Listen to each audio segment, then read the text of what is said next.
दोस्तो मी एक बातमी आपल्याला या ठिकाणी वाचून दाखवणार आहे। ती बातमी आलेली आहे चंदीगडहून, अर्थात हरियाणा सरकारनं घेतलेल्या निर्णयाच्या संदर्भात ही बातमी आहे। ही बातमी वाचून दाखवण्याचं कारण असं आहे की आता महाराष्ट्रामध्ये आरक्षण वर्गीकरणाच्या विषयाच्या संदर्भामध्ये जे काही वक्तव्य होत आहेत, लोकांच्या समोर चुकीच्या पद्धतीनं हा आरक्षण वर्गीकरण विषय घेऊन जाण्याचा केविलवाणी प्रयत्न काही लोकांच्याकडून सुरू आहे। लोकांना संभ्रमित केले जात आहे की यातून दोन समाजामध्ये फूट पडणार आहे। हे कुणाचं तरी षडयंत्र आहे। ह्या लोकांना RSSनं पैसे दिलेले आहेत म्हणून ते आरक्षण वर्गीकरणाचा या ठिकाणी लढा लढत आहेत। असे अनेक दूषणं दिली जात आहेत, परंतु खरी वस्तुस्थिती सांगितल्या जात नाही की आरक्षणचे वर्गीकरण झाल्याच्या नंतर या ठिकाणच्या तळातील जातींना संधी मिळणार आहे। आता काय सांगितलं जातं की वर्गीकरण जर झालं तर पुढील 20 वर्ष तुम्हाला कुठलीही संधी मिळणार नाही, अशा पद्धतीनं सांगितलं जातं आणि ते खरं आहे। आरक्षण वर्गीकरण झाल्याच्या नंतर ज्यांना ज्यांना लाभ मिळालेला आहे त्यांना यानंतर संधी 10-20 वर्ष मिळणार नाही, हे खरं आहे। हे सांगत असतानाच आपण हेही सांगितलं पाहिजे की आरक्षण धोरणाची अंमलबजावणी सुरू झाल्यापासून ज्यांना काहीच मिळालेलं नाही त्यांना हे मिळणार आहे। म्हणजे काय, ज्या डॉक्टर बाबासाहेब आंबेडकरांनी आरक्षणाच्या माध्यमातून या ठिकाणचा तळातील जो वर्ग होय, जो समाज आहे, त्या समाजाला प्रतिनिधित्व मिळालं पाहिजे। प्रतिनिधित्वाचा जी अर्थ आहे किंवा प्रतिनिधित्वाची जी संकल्पना आहे, ती संकल्पना अशी नाही की एखादा समाज शिकला आणि म्हणून शासन प्रशासनामध्ये केवळ त्याच जातींचे लोक असले पाहिजेत, असा त्याचा प्रतिनिधित्वाचा अर्थ नाही। तर या देशातील जेवढ्या काही जाती आहेत त्या प्रत्येक जातीला त्या ठिकाणी प्रतिनिधित्व करण्याची संधी मिळाली पाहिजे, ही संकल्पना डॉक्टर बाबासाहेब आंबेडकरांची होती। आणि म्हणून बाबासाहेबांना या ठिकाणच्या शेड्यूल कास्टसाठी 13%, OBCसाठी 27% आणि STसाठी 7% अशी प्रतिनिधित्वाची संधी आपल्याला निर्माण करून दिलेली आहे। आणि म्हणून आताच्या या घडीला बाबासाहेबांचं स्वप्न पूर्ण करणं म्हणजे काय, तर ज्या ज्या जातींना प्रतिनिधित्वाची संधी मिळाली नाही त्या जातीचा शासन प्रशासनातील टक्का वाढवणं, याला म्हणतात प्रतिनिधित्वाची संधी। आणि ही जी संकल्पना आहे, ह्या संकल्पनेचा प्रारूप आराखडा म्हणजेच आरक्षण वर्गीकरण आहे। या समाजातील मोठमोठ्या विद्वानाकडून जी मांडणी होते की नाही, यामध्ये या जातींचा काहीच फायदा होणार नाही, खास करून मातंग समाजाच्या अनुषंगानं बोलले जाते की मातंग समाजाचा काहीच फायदा होणार नाही, उलट नुकसान होणार आहे, अशी जी काय मांडणी होत आहे की नुकसान होणार आहे, तुम्ही कशाला नादी लागताय त्या लोकांच्या, असं 59 जातींची दिशाभूल करण्याचा कार्यक्रम महाराष्ट्रामध्ये राबवले जात आहे। माझी ह्या 59 जातींना ज्यांना संधी मिळालेली नाही त्यांच्यासाठी हा व्हिडिओ आहे, त्यांच्यासाठी ही माहिती आहे। ही माहिती आहे द टाइम्स ऑफ इंडिया नावाचं जे काय न्यूजपेपर आहे, वर्तमानपत्र आहे, हे नॅशनल पेपर आहे। बेनेट कोलमन नावाची जी काही बहुराष्ट्रीय कंपनी आहे, ज्या कंपनीचे जगभरामध्ये अशा पद्धतीची मीडिया नेटवर्क आहे आणि त्यांचा हा पेपर आहे. त्याचं नाव आहे the times of India.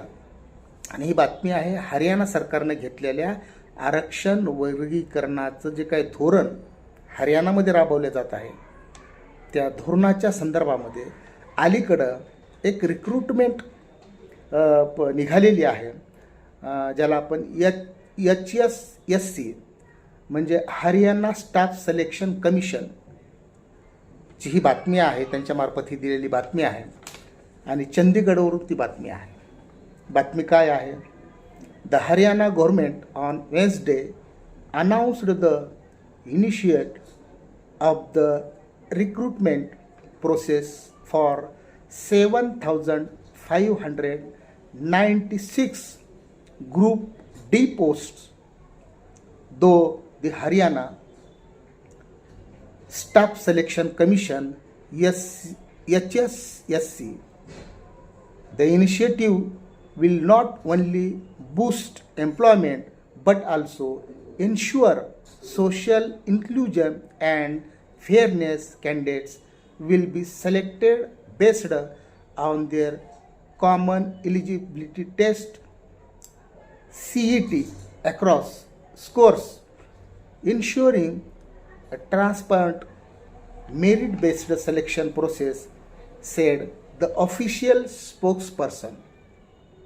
For the first time in Haryana, बघा काळजीपूर्वक ऐका, for the first time in Haryana's history 605 posts were reserved for the deprived scheduled caste म्हणजे DSC.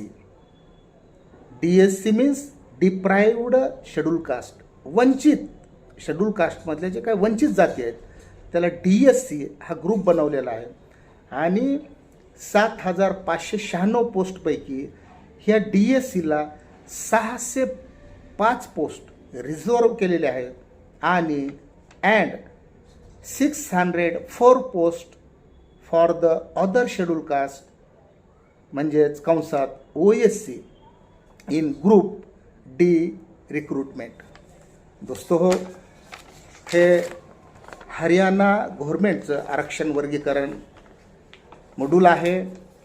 त्यांनी त्या ठिकाणच्या 20% शेड्यूल कास्टसाठी असणारं जे रिझर्वेशन आहे तर ते त्यापैकी 10% त्यांनी DSC ह्या ग्रुपसाठी रिझर्व केलेलं आहे. DSC म्हणजे डिप्रायव्ड शेड्यूल कास्ट, वंचित अनुसूचित जाती, आणि OSC म्हणजे अदर शेड्यूल कास्ट, इतर अनुसूचित जाती.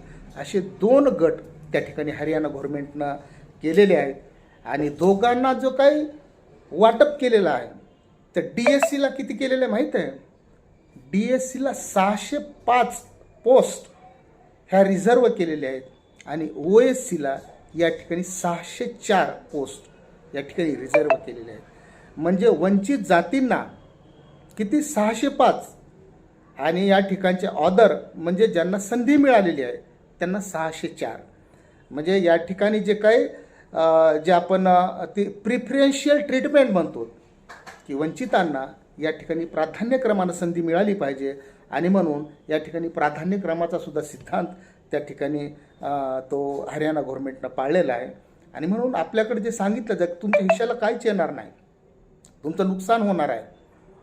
तर ही जी संभ्रमित करणारी जी चुकीची मांडणी केली जाते आणि ही विद्वानाकडून केली जाते. फुले शाहू आंबेडकरांचा महाराष्ट्र जो एकेकाळी या देशातील फुले आंबेडकरी चळवळीसाठी दिशादर्शक असणारा जो महाराष्ट्र होता त्या महाराष्ट्रातून अशा प्रकारची एक दिशाभूल करणारी मांडणी होत आहे. आणि या महाराष्ट्रात हे लपवलं जाते की शेड्यूल कास्टमधील सर्व 59 जातींना जर संधी मिळाली, 59 जातीचा प्रतिनिधित्वाचा टक्का जर वाढला तर विचार करा दोस्तो, या महाराष्ट्रामध्ये फुले शाहू आंबेडकरी चळवळ किती मजबूत होऊ शकते. दोस्तो, जोपर्यंत संधी मिळत नाही तोपर्यंत समाज मजबूत होत नाही. आणि म्हणून खऱ्या अर्थानं चळवळीला जर मजबूत करायचं असेल तर हरियाणासारखाच महाराष्ट्रानं सुद्धा या ठिकाणी DSC आणि OSC हा फॉर्म्युला लागू केला पाहिजे अशी मागणी आरक्षण वर्गीकरण चळवळ चालवणाऱ्या सर्व संघटनांची असली पाहिजे. म्हणून माझी सर्व हा लढा लढणाऱ्या कार्यकर्ते असतील, नेता असतील, संघटना प्रमुख असतील, त्या सर्वांनी अशा पद्धतीच्या हरियाणा मॉड्यूलची या ठिकाणी मागणी केली पाहिजे. आणि आरक्षण वर्गीकरणाच्या संदर्भामध्ये तमिळनाडूमध्ये झालेलं आहे, आंध्र प्रदेशमध्ये झालेलं आहे, तेलंगणामध्ये झालेलं आहे, पंजाबमध्ये झालेलं आहे, हरियाणामध्ये झालेलं आहे. परंतु महाराष्ट्रामध्ये मात्र या विषयाच्या अनुषंगाने जे काही सुरू आहे, तर महाराष्ट्रातील फुले शाहू आंबेडकरी चळवळीची बदनामी या ठिकाणी दोस्त होत आहे. बाहेर लोक आपल्याला या ठिकाणी आपल्यावर टीका करू लागलेले आहेत की आम्ही स्वीकारलं, आमच्या राज्यामध्ये आम्ही DSC OSC स्वीकारलेलं आहे, परंतु जे राज्य आमच्यासाठी एक मार्गदर्शक होतं, आदर्श होतं, ते मात्र आपसामध्ये भांडणं खेळत आहेत, एकमेकांच्या महापुरुषांची निंदा नालस्ती करत आहेत. आणि म्हणून आरक्षण वर्गीकरणाचा लढा लढणाऱ्या सर्व घटकांना आणि वर्गीकरणाला विरोध करणाऱ्या सर्व घटकांना माझी विनंती आहे की अशा पद्धतीनं आपण येणाऱ्या काळामध्ये मांडणी आपल्याला करायची आहे. आणि जे DSC म्हणून जी काय जो गट आहे, त्या गटाच्या सक्षमीकरणासाठी, मजबूतीकरणासाठी ही जबाबदारी दोस्तो तुम्हाला घ्यायची आहे. आणि जी काही फूट पाडण्याची, जी काही परस्परामध्ये भांडणं लावण्याची आणि ह्यांचं पुढील 50-100 वर्ष यांच्यामध्ये दुरावा निर्माण करण्याचं जे काही षडयंत्र रचलं जात आहे, ते षडयंत्र तेव्हाच हाणून पाडता येईल जेव्हा तुम्ही या वंचित समूहाची तुम्ही बाजू घ्याल. आणि हरियाणासारखंच महाराष्ट्रामध्ये सुद्धा तुम्ही अशा वंचित जातीचा एक गट करावा आणि त्या गटाला निश्चितपणे प्रिफरेन्शियल ट्रीटमेंटच्या आधारे प्राधान्य क्रमांकाच्या सिद्धांतानुसार आरक्षणाचा वाटा निश्चित करून द्यावा अशी मागणी आरक्षण वर्गीकरणाला विरोध करणाऱ्या फुले शाहू आंबेडकरी समूहातील सर्व नेत्यांना नेतृत्व करणाऱ्या सर्व मान्यवरांना मी हात जोडून कळकळीची विनंती करतो की या महाराष्ट्रातील भांडण थांबवण्यासाठी आपण आरक्षण वर्गीकरणाचं समर्थन करावं आणि लोकांना हे खरं सांगावं की आरक्षण वर्गीकरण झाल्याच्या नंतर या 76 वर्षामध्ये ज्यांना संधी मिळालेली नाही त्यांना संधी मिळणार आहे. म्हणून या देशाच्या सर्वोच्च न्यायालयानं निर्णय घेतलेला आहे. आपण सर्व डॉक्टर बाबासाहेब आंबेडकरांना मानणारे आहोत, आपण भारतीय संविधानाला मानणारे आहोत आणि आपण भारतीय सर्वोच्च न्यायालय जी सर्वोच्च संस्था आहे, त्या सर्वोच्च न्यायालय जी बाबासाहेबांना निर्माण केलेले जे काही लोकशाहीचे 4 खांब आहेत दोस्तो, त्या खांबापैकी एक असणारं हे न्यायालय आहे. त्या न्यायालयाचा सन्मान राखूयात. आणि महाराष्ट्र गव्हर्नमेंटला आमची विनंती आहे की हरियाणाच्या धर्तीवर DSC आणि OSC असे 2 भाग या ठिकाणी आरक्षणामध्ये करावेत. आणि त्या ठिकाणी जसं 20% रिझर्वेशनची वाटप झालेलं आहे, तसंच महाराष्ट्रामध्ये सुद्धा DSC आणि OSC असे 2 गट करून आरक्षणाची वाटणी करावी अशी मागणी या निमित्तानं आम्ही करत आहोत. आणि अशीच मागणी महाराष्ट्रभरातील सर्व आरक्षण वर्गीकरणाचा लढा लढणाऱ्या सर्व कार्यकर्त्यांनी करावी अशी विनंती करतो. धन्यवाद.